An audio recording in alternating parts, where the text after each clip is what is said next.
It's my pleasure to introduce Rhonda Whiteman.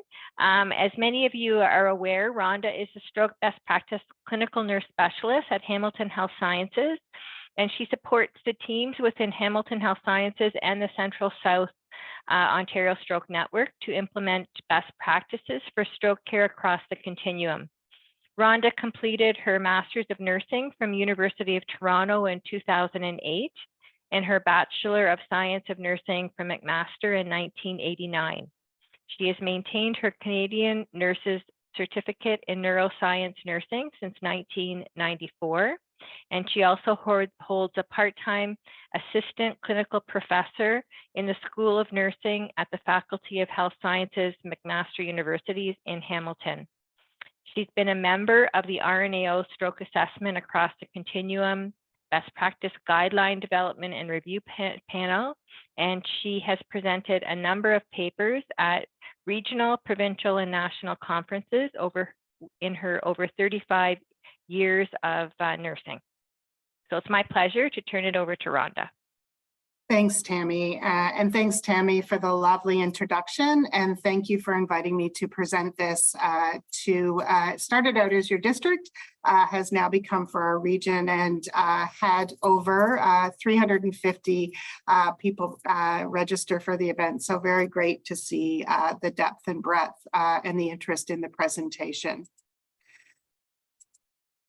So my objectives for today is I'm really going to provide a bit of neuroanatomy, physiology, cerebral circulation review. I'm going to focus on the common clinical presentations for the common ischemic stroke syndromes. For time, I'm not going to focus on intercerebral hemorrhage. Our Central South Regional Stroke Network, the focus of our interprofessional webinar series that we will host in the fall, will focus on intercerebral hemorrhage. So we will review that in that venue. I also will talk again very high level because of time, some of the key clinical considerations that we look at for care with the various clinical syndromes.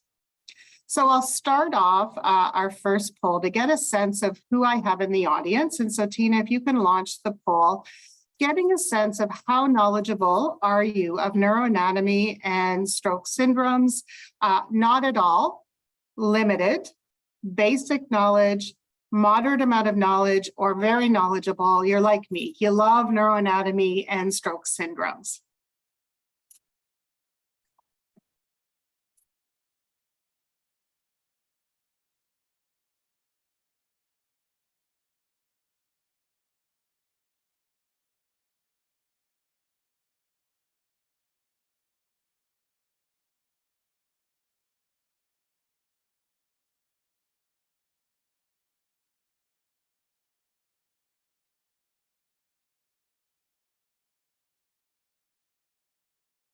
So we'll just wait a minute for the people to respond. So these are the results, Rhonda. Okay, great. So it's good. We have a variety in our audience, and so certainly, hopefully, I will be able to address and meet your questions, provided in a way that you are able to understand, and hopefully by the end be able to give people feeling a bit more knowledgeable in the stroke syndromes that we see. All right, so let's start with our neuroanatomy and physiology review. So again, if we really go back to the basics, the brain is made up of the cerebral cortex, the cerebellum, and the brainstem. We know that the cerebral cortex is made up of 2 frontal lobes, parietal lobe, occipital lobes, and 2 temporal lobes. So now we'll go through and look at the functions of each of the lobes of different parts of the brain. So here, this slide just gives a little bit of a pictorial of where are some of the key functional areas that we see in the brain. So again, here we see our motor function, our motor strip, our sensory strip. Here we have our Broca's area that we may see, smell, again, hearing, emotions in our temporal lobe, again, our comprehensive language, our Wernicke's, our vision, and in our cerebellum, our posture, balance, and coordination. So now let's start looking at the key functions of the different lobes of the brain. So now we look at, if we also go back, to our hemispheres, we know that the brain has two hemispheres. The cerebral cortex has two hemispheres. We know that the left side, the left hemisphere controls motor and sensory sensation on the right side of the brain. We know the right side of the brain controls motor and sensory function on the brain. But we also know that we have different functions based on the two hemispheres. We know the left hemisphere, which is dominant in the majority of people, is where our speech and language center is. So our expression of speech, our understanding, our word formation, our comprehension, also our written speech, our reading. Also, I often tend to think about, because I tend to be a bit more left brain, is really looking at that analytical, mathematical, systematic problem solving. When we look at sort of our right hemisphere, this tends to be our more artistic and creative side. Here's where we're looking at sort of interpretation of music, our art, our creativity. Also, we have our spatial perceptual body sense awareness in our right hemisphere. And so we'll talk about that in our different clinical presentations as we go along. So when we look at our frontal lobe, there are three key functions that are in the frontal lobe. Certainly motor function, our motor strip is in our frontal lobe, so controlling the body movements, voluntary muscle movement to the opposite side of the body. As I've said, our Broca's area is in the frontal lobe, looking at our expressive speech, our word formation, our articulation, pronunciation, voice, and speech production.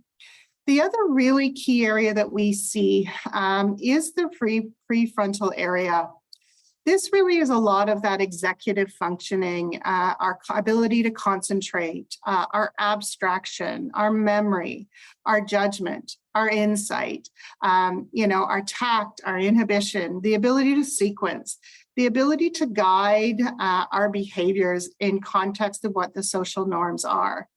I often use, when I provide this and talk about the frontal lobe, I'm the mother of now 2 adult sons, but when they were in their teens, I very much can let you know that that prefrontal area is not fully developed until their early 20s. And so very clearly saw, how important that prefrontal lobe is working through in judgment and memory and sequencing.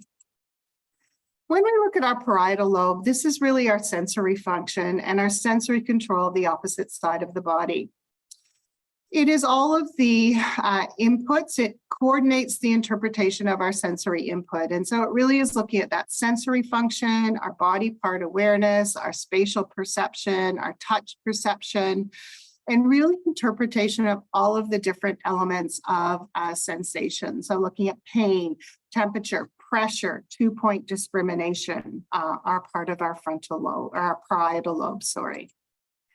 So here I've displayed sort of our motor homunculus and our sensory homunculus. And so you can see the motor cortex and the sensory cortex. Again, as you can see, they come at sort of the median, or the medial aspect of the cortex, starting with sort of our genitals, our feet, our legs, our toes up. And really you can see that essentially our foot, our torso, our leg, our arm really only take up about 1/3 of our motor cortex or homunculus for motor and sensation.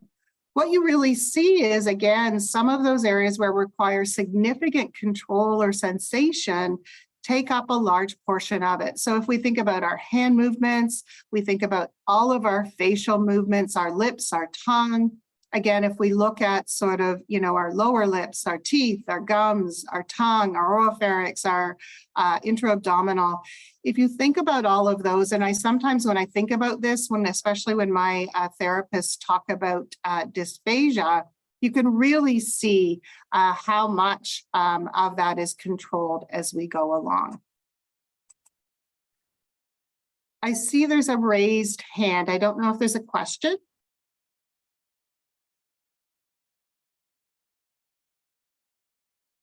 Tina or Tammy?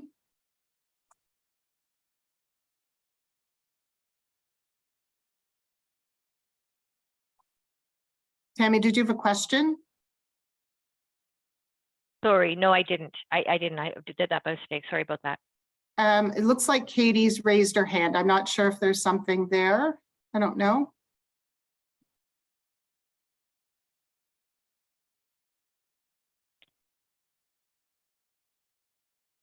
I'm not seeing anything in the Yeah, chat. no, please go ahead, Rhonda. Okay, sorry. So then if we look at our temporal lobe, what we really look at is the temporal lobe is our primary auditory area. It receives and discriminates sounds. It interprets sounds. It also looks at the integration of our somatic, our auditory, our visual stimuli. It also is where our Wernicke's area is, our receptive language, our comprehension and understanding of language, also where our very detailed memory is, and also our emotions. When we look at our occipital lobe, this is really our primary visual, receptive and associate areas of the brain. Our visual pathways bring images that are interpreting from our eyes and our retina. And it really is all of that organization and understanding of vision. So looking at, our sharp borders, color, contrast, our interpretation of vision. And so when we look at our visual pathways, this is again, hopefully it looks like a complicated slide, but hopefully I can explain it so it isn't so complicated as we go along. And so when we look at our retina, what you see is there are two halves. There's a left half and a right half. Our left half is our temporal half and our right half is our nasal half, so next to our nose. As you can see with the colors, images are inverted as they pass through the retina to the back of the eye. And so here you can see in the right eye, the nasal images, the nasal retinas see the right half of the world, while the temporal retinas see the left half of the world. If you were to draw a line through your nose, my right side of my vision is my half hemifield, my left is my half hemifield. What we know is, as you can see, when we look at the colors, is our nasal retina cross at the level, of the optic chiasm. However, our temporal retinal images do not. That is really important when we talk about the different various visual deficits that you may see. Over here, and as I've tried to depict the various visual field deficits you might see, those areas that are shaded are where there are vision loss, and I'll describe what each of those means. So as we can see here in one, we have blockage of the nasal and the temporal retina in our right eye. Essentially what we have is we have complete loss of vision in our right eye or monocular blindness. In two, what you can see is that our temporal vision in both the left eye and the right eye are impaired. What we have here, and this isn't something we commonly see with ischemic stroke, but we have called bitemporal hemianopsia, something we see in neurosurgery where you may have patients who have a pituitary tumor. Again, you may have an aneurysm that we may see that's causing pressure on the optic chiasm. And again, what you see is that basically you have no peripheral vision. 3 and 4, 3 is sort of our most common that we may see in our patients. And so what you can see here is when we look at this, we have again our temporal field of vision comes across. So we've lost visual field in the left eye in our temporal field of vision. In our right eye, again, we've also lost vision. And so this is called a homonymous hemianopsia. So again, we have a left visual field deficit. When we look at 4, this is where we don't have complete blockage of all of the fibers that are coming back to the left visual cortex. What we just have is a partial block, which results in a partial loss of vision. or caused, it's called a superior quadranopsia, or essentially loss, is sometimes called a pie in the sky disorder, or where we have loss in the top quarter of the visual field. When we move along to the diencephalon, again, it's made up of the thalamus, the hypothalamus, and the basal ganglion. The thalamus is really that relay station for the motor and sensory impulses from the cerebral cortex to then go down to the level and out to the spinal cord. So really is that integration or the relay system that we may see of the impulses. So what we see with deficits in the thalamus, again, it can be contralateral weakness, contralateral sensory deficits, and we may also have visual deficits. When we look at our hypothalamus, this really looks at our autonomic nervous system, looking at sort of, again, our water metabolism, our body temperature, our fluid osmolarity, our feeding, our pleasure responses. Again, not a lot of things we typically see with stroke. Sometimes we will see impaired temperature control in patients who have significant hypothalamus involvement, but not some of the common things we see. When we look at our basal ganglion, and this is made up of our caudate, our putnam, and our globus pallidus. This is responsible for production of dopamine, coordination of our muscle movement and posture. Again, deficits we see in the basal ganglion include movement and posture disorders, loss of postural control, tremors, rigidity, and involuntary movement. What you can see when we look at sort of the diencephalon is that area that I've outlined in the box. When we look at our brainstem is made up of the midbrain, the pons, and medulla. Three of our cranial nerves 3 to 12 are housed in the brainstem. And the brainstem is really responsible for transmission from the cerebral cortex to the brainstem and the cerebellar. Really responsible for a lot of our very vital brain functioning. So our heart rate, our blood vessel diameter, coughing, respiratory, vomiting, blood pressure.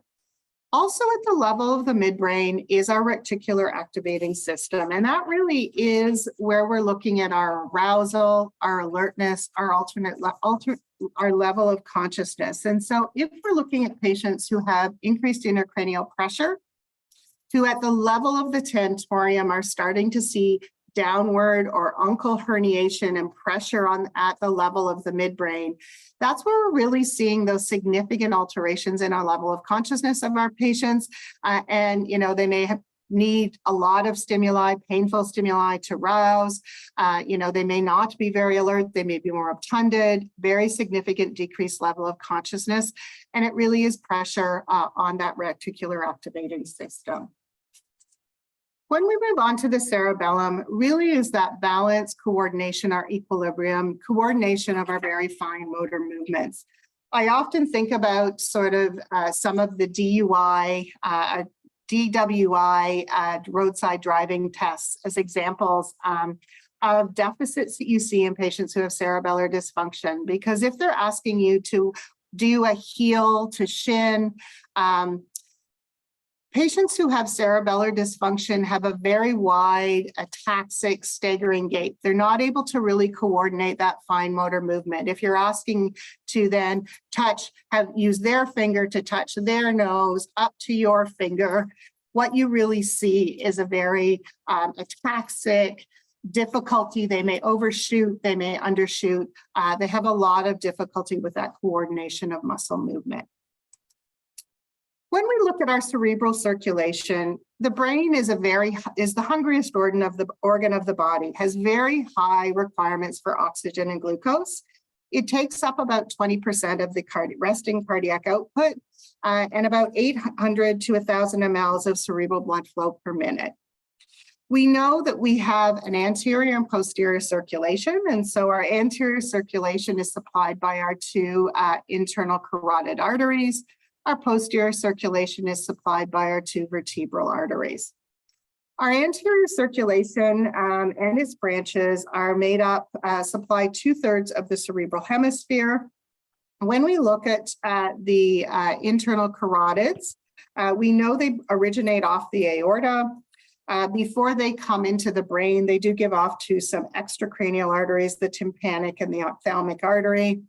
But when the internal carotids come in, what we do see is they branch off to be the anterior cerebral arteries, which you can see supplies the medial aspect of the cerebral hemispheres, the middle cerebral artery, which supplies the lateral aspects of the majority of the cerebral hemispheres, and the posterior communicating artery. And I'll talk about that, why that's and the function of that as we go. When we look at the posterior circulation, we know we have our two vertebral arteries. They supply the posterior and medial regions of the hemispheres, our brainstem, our diencephalon, our cerebellum, and the cervical spinal cord. We do know that our two vertebral arteries join at the level of the medulla to unite to become the basilar artery, and they branch off into the posterior cerebral artery. The brain has a very unique ability to provide possible shunting and collateral brain circulation to other parts of the body. And really the way that that happens is through our circle of Willis. What it allows to do is we know the bilateral internal carotids supply about 2/5 of all of the blood supply to the brain. Our anterior communicating artery connects the right and the left internal carotid arteries to really supply that connection between the two hemispheres.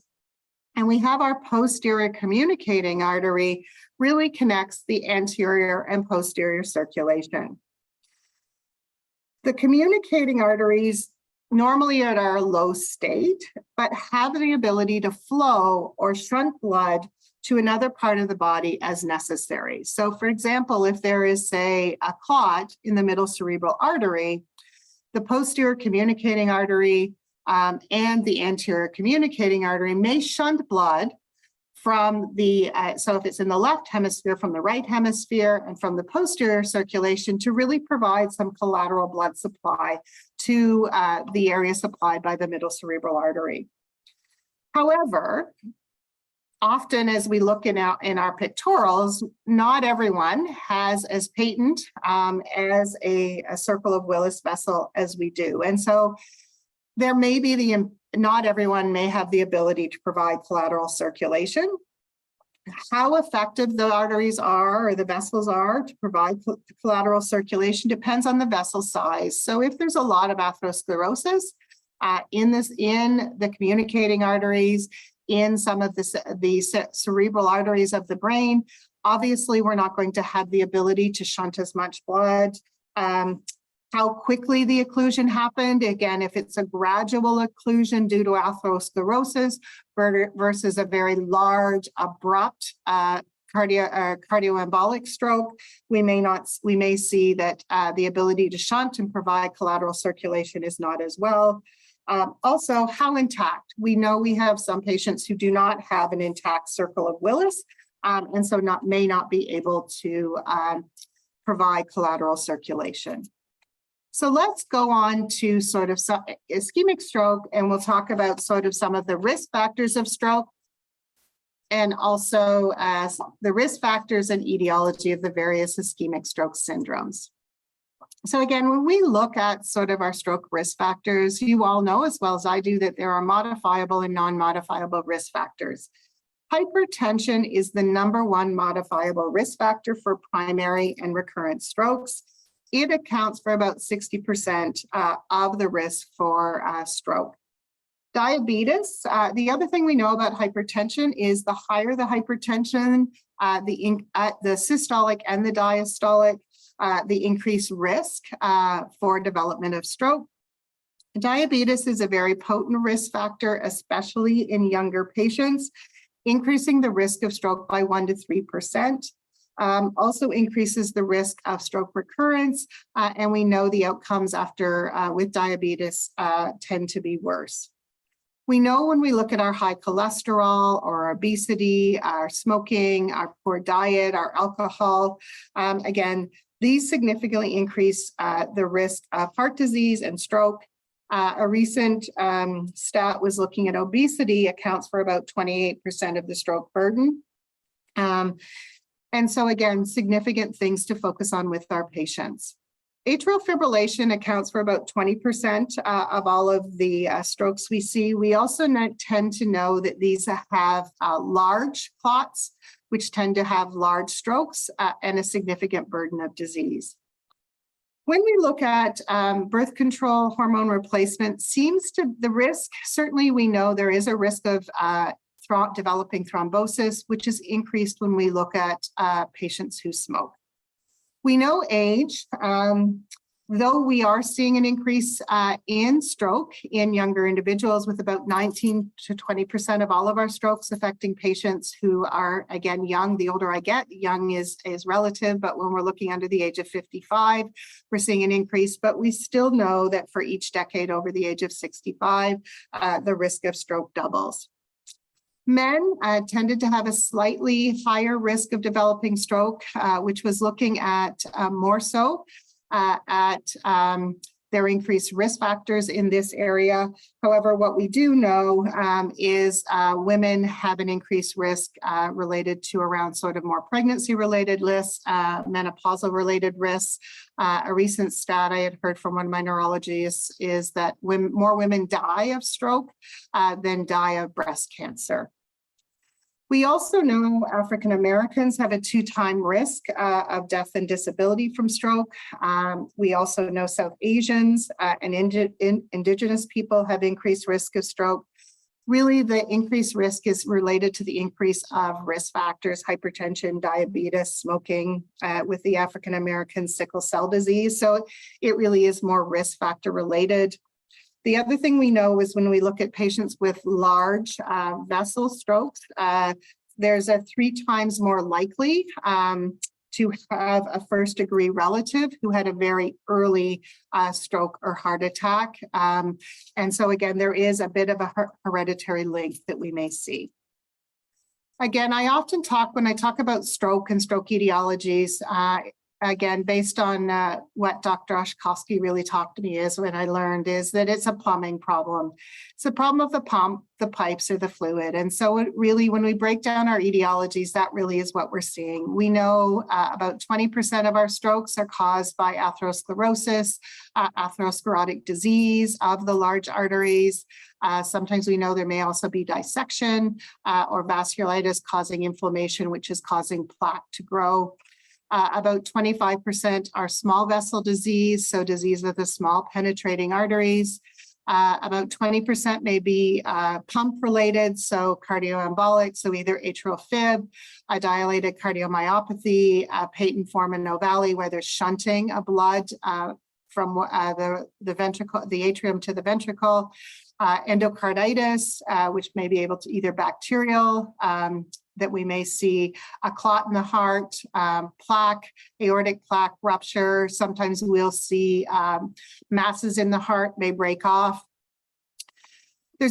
We still know, despite a lot of our more invasive, more prolonged cardiac monitoring, that there is about 30% of strokes that are cryptogenic, or the term we tend to talk to them about is ESIS, embolic strokes of unknown origin. They think they are embolic, but we're not able to identify the cause. So that's still about 1/3 of the cases we see. And then we know that there's about 5%, which are our less common types of strokes. So again, maybe due to hypercoagulable states, either acquired or inherited, drug use, again, a hypoperfusion related to shock, myocardial infarctions. So let's start talking about anterior circulation stroke syndrome. So we'll start with our first case. We have a 56-year-old female who presented to the emergency department by ambulance after her husband observed her collapse. When he went over to assist her, she couldn't speak, she had right-sided facial droop, and she couldn't move her right arm or leg. Tina, if you can launch the poll, I want you to think about where you think this stroke is. Do you think it's a lacunar stroke, an anterior cerebral artery stroke, a middle cerebral artery stroke, in the right hemisphere, or the left, or I don't know? Rhonda, just tell me the answer.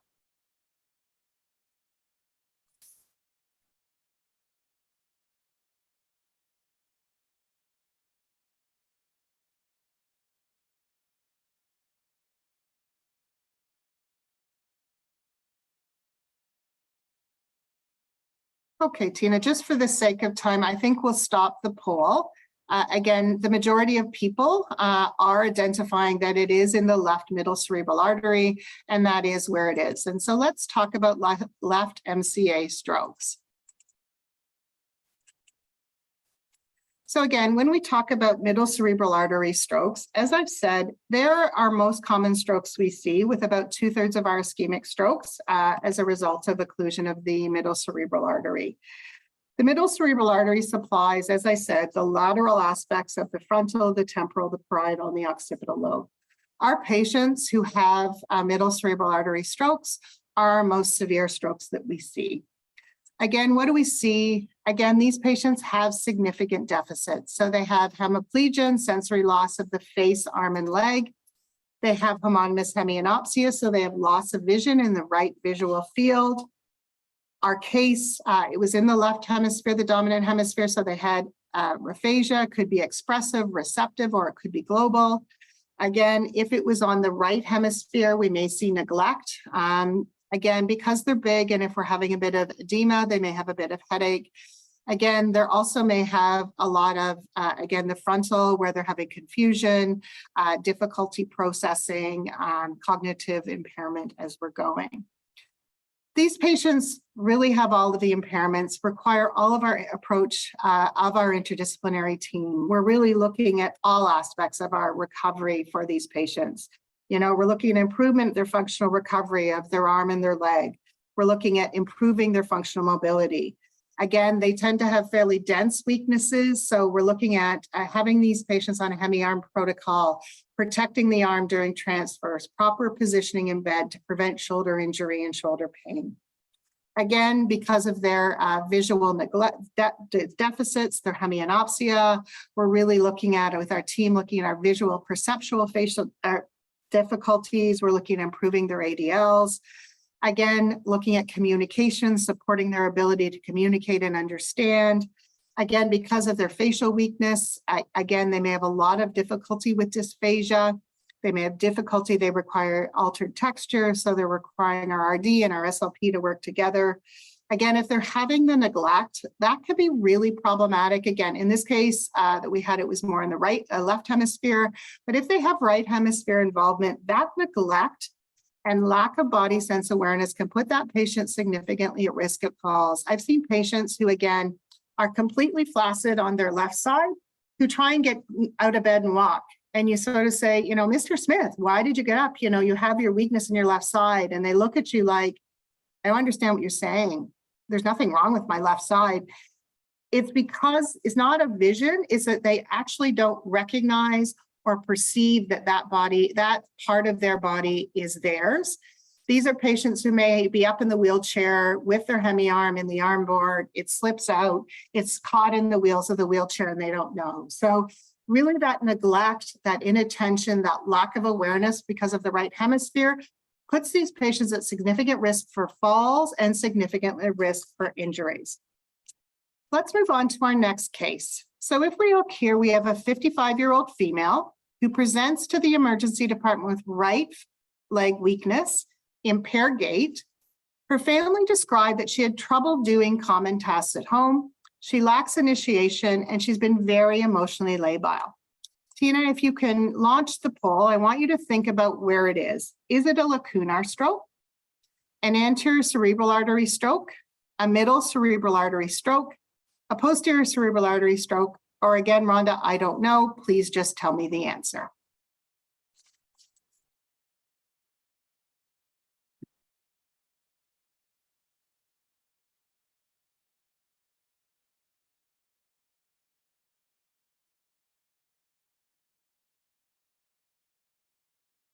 So again, Tina, I think we'll end the poll here. I think we're seeing that most people know where we're at. It is an anterior cerebral artery stroke.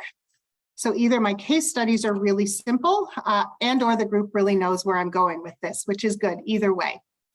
So when we look at our anterior cerebral artery stroke, again, as I said, it supplies the superior and the medial aspects of the parietal lobe and the frontal lobe. It's not a common stroke we see. But if you think back to the motor and sensory homunculus and the areas supplied by the motor and sensory lobe. Really what we see in this area is we have impaired weakness of their lower limb. Again, because of the weakness of that leg, they have impaired gait. They have sensory loss to their toes, their foot, their leg. They may have incontinence because of the damage to the area of their bladder. The other key things we see are really related to the damage to that prefrontal area. Patients may have incredibly flat affect. They have lack of initiation. They're very apathetic. They have no spontaneity. They have significant executive function. They really struggle to sequence. They struggle to problem solve. They may be quite impulsive.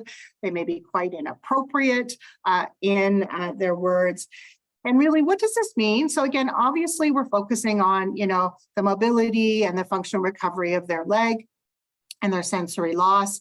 A lot of what we're looking, which can be really challenging to participation in rehab with this group of patients, is functionally, they don't have a lot of functional deficits, like physical deficits. So, you might put their tray in front of them, you may set them up to wash, you come back and they haven't touched their tray.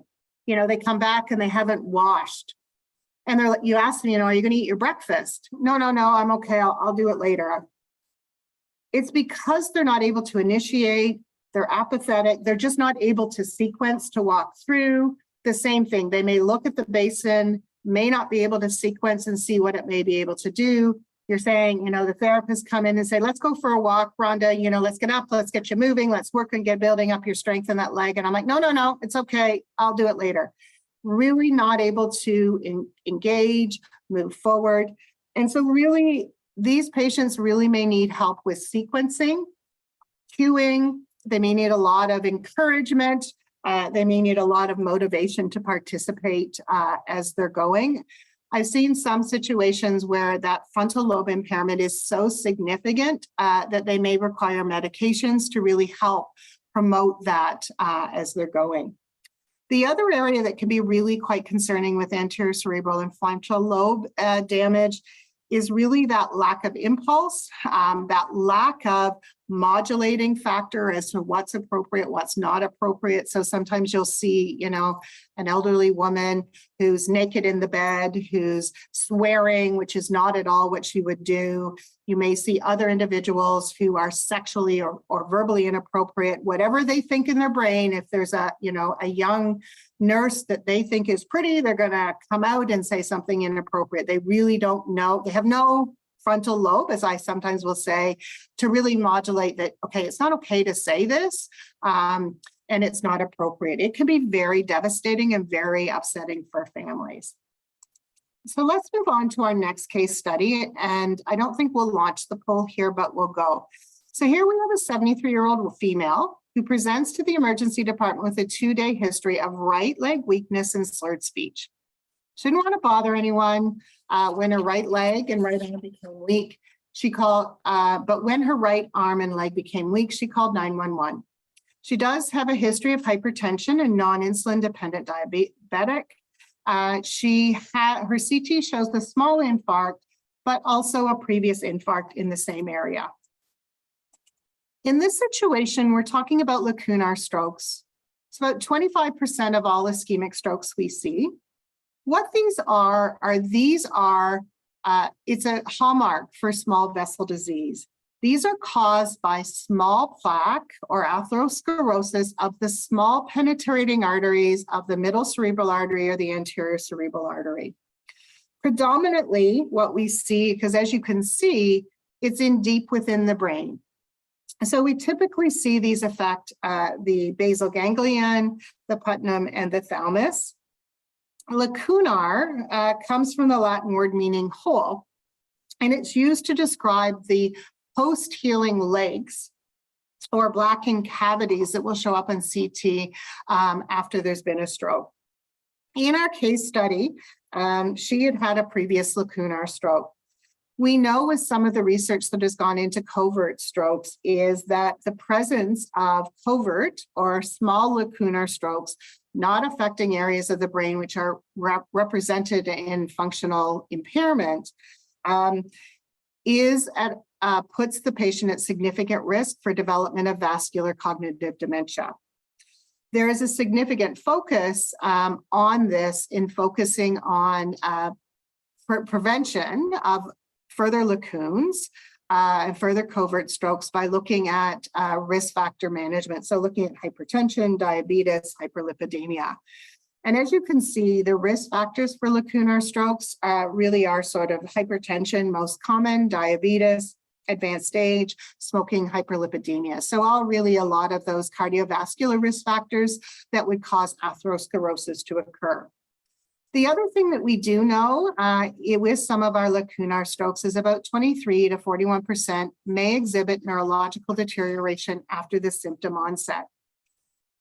What they think, or the mechanism they think it contributes to that neurological deterioration is multifold. So sometimes they think it may be that if there's, say, a plaque, as we see here, with this in this area, that it may be big, and what it may do is then occlude this penetrating artery. So the clot extends and occludes other penetrating arteries. It may be due to hemodynamic failure resulting from low cerebral blood flow to that area, may be due to edema, inflammation that causes the infarction to extend. Just to give you an example more of a pictorial of a sagittal section of the brain is, again, as you can see, what we're looking at when we're looking at the lacunars are really that basal ganglion, where we're also looking at the internal capsule, the thalamus, and again, so all of the deep penetrating arteries within the brain. We know there are 5 lacunar stroke syndromes that we see, and all are a little bit different in their clinical presentation. And so the first one is pure motor stroke. This is where there's infarction of the posterior limb of the internal capsule. This case is maybe stuttering over days or hours. How it presents is contralateral hemiparesis of the face, the arm, and the leg, and dysarthria. When we look at a pure sensory stroke, this is where we have infarction of the thalamus. Again, when we look at the thalamus, again, we're looking at contralateral sensory loss of all of the modalities. So pain, temperature, pressure, 2-point discrimination, affecting the face and the arm and the leg. They may have impairment of pain. They may have altered pain sensation. They may have quite significant pain in this area. Even a light touch or change in temperature on their skin, they may be interpreted as an abnormal sensation. Position, vibration can be quite painful for these patients. When we look at an ataxic hemiparesis, this is where there's an infarct in the corona radiata. Here we have ipsilateral paralysis of the leg, arm and leg ataxia. Dysarthria and clumsy hand syndrome is a very common lacunar syndrome that we sometimes see in our patients. So it's an infarct in the pons, the corona radiata, and the internal capsule. The patient has facial weakness with slurred speech, and they may have dysphagia. They have weakness of the hand. They have impaired manual dexterity and ataxia of the hand. The literature would say that sometimes we do see it in the arm or the leg. Typically, when I see this, or what we see is it tends to be more of the hand. But again, certainly, depending on how big it is and how many of those penetrating arteries could go to the arm or the hand. Final lacunar syndrome that we see is a sensory motor stroke. This is where it's in the junction between the internal capsule and the thalamus. Here we see sensory and motor weakness, but none of the other cortical signs. So we have no visual field loss, no aphasia, no neglect, no other symptoms. And so sometimes you may say, well, how do I know if some of these are cortical or lacunar, more small vessel? And sometimes, again, especially if you look at our pure motor, especially if it's on the left side, it may be difficult to determine that until you're able to maybe do repeat imaging to really focus and localize where the imaging and where the infarction is. Certainly, if it's dysarthria and a clumsy hand and pretty characteristic, would expect that it's lacunar syndromes. So now we'll move on to posterior circulation strokes. And so again, here in the pictorial that we see, we know, as I said, that the two vertebrals will come up and will give rise to the posterior inferior cerebellar artery. It would then join and form the basilar artery. And the basilar artery has a number of penetrating arteries that come off of it, the Pontine arteries, the anterior inferior cerebellar artery. Sorry. And then we know that the basilar will branch off to form two posterior cerebral arteries and also have the posterior or superior cerebellar artery. We know, as I said, that the brainstem supplies the posterior and medial aspects of the hemispheres, looks at the brainstem, the diencephalon, the cerebellum. When we look at sort of the different presentations that we may have, again, we look at sort of an upper, which we tend to see a posterior cerebral artery strokes, middle, where we're looking at basilar, or we may see more brainstem strokes. And then we'll look at more of the lower, where again, we may have more of the cerebellar strokes. They're about 20 to 25% of all strokes. These strokes typically don't present as our typical fast stroke warning signs as we look at as our anterior circulation. They may be missed in the ED, especially in patients whose chief complaint comes in as dizziness, vertigo, or imbalance. What we do know is that about 25% of our posterior circulation strokes may have a TIA preceding the development of stroke. These tend to be diplopia.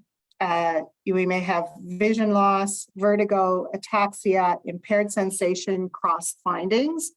These tend to be either that fluctuating or progressive course, tends to be more lesions that are in the vertebral artery versus more basilar artery strokes tend to be a more abrupt event without warning signs. Obviously, if we look at it, we know that the posterior circulation really supplies the brainstem, the cerebellum. There's a higher risk of disability versus anterior circulation strokes at 3 months. So our typical symptoms that we see in our posterior circulation strokes, again, almost half of them have dizziness. Unfortunately, dizziness tends to be a pretty non-specific term that we see, can be used interchangeably with vertigo. It's often meant to be that they may be faint or lightheaded, which we know also may be syncope and not posterior circulation stroke. We know that almost 40% may have one-sided weakness, 30% may have limb or gait ataxia. They may have nystagmus, so that rotary or lateral eye movements. They may have slurred speech. They may have nausea and vomiting. They may have headache and blurred vision. If you're in the ED, or what you may look at is if the patient presents with "I'm dizzy," really important to ask probing questions to determine if your patient has any of the 5 Ds of posterior circulation stroke. So really looking at, in addition to the dizziness, do they have diplopia? Do they have nystagmus? Do they have abnormal eye movements? Do they have vision loss? Do they have dysarthria, slurred speech? Do they have dysphagia? Do they have ataxia? Again, as I've said, we know that about 40% may also have limb weakness and sensory loss. Again, looking at that as we're going. So let's look at a case. Again, we have a 73-year-old woman who woke up with symptoms. She spoke to her husband and walked to the bathroom. Her son found her 15 minutes later collapsed on the floor with decreased level of consciousness, left-sided weakness. She had been unwell for the last week with a cold and upper respiratory symptoms. In the ED, she's drowsy, but she rouses. She is having difficulty protecting her airway. She has bilateral itosis. She's got a gaze preference. She does have left facial weakness, left arm and leg weakness. We're not going to launch the poll due to time, but I'll start going through the different posterior circulation strokes and that we can determine if we can figure out, and I'll tell you when do we get to that. So when we look at our posterior cerebral artery strokes, They're about 5 to 10% of the strokes that we see. Really where they affect or what is it supplies our occipital lobe, our medial temporal lobe, our thalamus, our upper brainstem, and our midbrain. They may be challenging to diagnose because they're quite variability in the symptoms depending on where they present.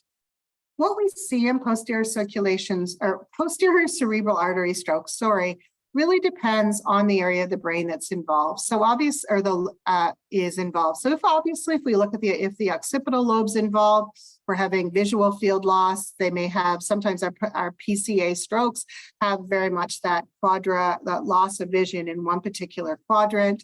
They may have cortical blindness if it's bilateral. They may have visual agnosia, so they're not able to understand or describe things that are seen. They can name them if they hold them or touch them, or if you describe them to them. They may have difficulty recognizing familiar faces. They may have difficulty reading, color interpretation. They may also present with hallucinations, and that's really because they can't really interpret all of the visual stimuli that are coming in. And so it may appear that they're presenting with hallucinations, but it's that altered interpretation of the visual stimuli. When we look at our medial temporal area, again, the patient may have transcortical sensory aphasia, impaired comprehension, fluid speech, but preserved repetition. Again, I talked about the temporal lobe having a memory impairment. Again, I also talked about our emotions. So we know about 7% of patients may have behavioral alterations. So it may be related to anxiety, anxious, frustration, aggressiveness. And really because the temporal lobe integrates all of that auditory, visual, somatic stimuli, they can become upset and overwhelmed when they're stimulated by the environment. When we look at the thalamus, again, we may have contralateral sensory loss, dysarthria, decreased level of consciousness if we're having impairment of on the midbrain, and memory impairment. When we look at brainstem ischemic stroke syndromes, there are a number of them. I'm going to review a couple of key areas of the brainstem, but I'm certainly not going to review all of them. So when we look at our midbrain strokes, again, I did say when I talked about the brainstem, a lot of the houses cranial nerves 3 to 12. And so here we see, because cranial nerves are peripheral nerves, versus the motor stimuli from our cerebral motor cortex, we know those cross at the level of the midbrain. Our cranial nerves are one-sided. And so here we have one-sided third nerve palsy. So again, you may have ptosis where they're not able to lift their eyelid. They may have a complete dilation of their pupil. They may not be able to move their extraocular movements. They may have contralateral weakness of their arm and leg, and sometimes their face, and ataxia. When we look at our Pontine strokes, here we're looking at, again, one-sided signs in those that are affecting the cranial nerves. So here you can see in the picture, Horner syndrome, again, they have a constricted pupil and a very droopy eyelid. We also see facial or cranial nerve 6, where we have diplopia. We know that cranial nerve 6 looks at movement of the eyes and extraocular eye movement. So we have diplopia because we have weakness of one of those extraocular eye movements, which causes double vision. We also have 7th nerve palsy. And so here we have not our typical that we see with facial weakness with patients who have a damage to their motor strip, where we tend to see a more lower face. Here we see their forehead, their cheek, and their jawline. So all layers of the face are weak. Pain and temperature, again, when we look at some of the sensory nerves, also look at pain and temperature. Weakness of the arm and leg, nystagmus, and nausea.